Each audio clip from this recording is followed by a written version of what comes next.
খেলা? এখন আমার খেলার সময় আছে? ভিডিও বানাতে হবে না? দেখছিস না স্ক্রিপ্টটা লিখছি। দূর, রোজ রোজ ভিডিও বানিয়ে কি হয়? কে দেখে তোমার ভিডিও তার ঠিক নেই। কি বলছিস রে? আমার ভিডিও লোকে দেখে না? আমি হলাম গিয়ে নেট দুনিয়ার কোহিনূর। এই মুহূর্তে বিশ্বের 1 নম্বর কমেডিয়ান। তোর বাবা কোথায় লাগে ওই বঙ্গাই কিংবা বিটকেল বাঙালি কিংবা ঝিলম, এরা সব এখন আমার অনেক পিছনে। আমি এখন নেট দুনিয়ার বেতাজ বাদশা। ব্যাস হয়ে গেল। এইটুকু শুনেই অমনি কিপ্যাড টিপতে শুরু করে দিয়েছেন গালাগালি দেওয়ার জন্য। ঠিক আছে, গালাগালি দিন।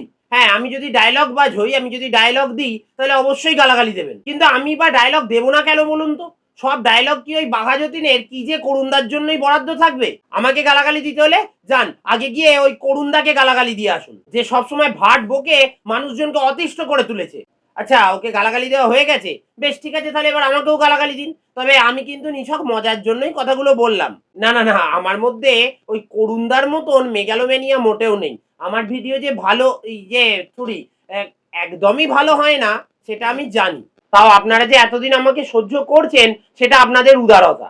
আর যেসব বড় বড় কন্টেন্ট ক্রিয়েটারদের নাম নিলাম, তারা বয়সে আমার থেকে ছোট হলেও তারাই এই মুহূর্তে প্রকৃত নেট দুনিয়ার কোহিনূর। এই পাগল করুণদা কিন্তু নয়, মোটেও নয়।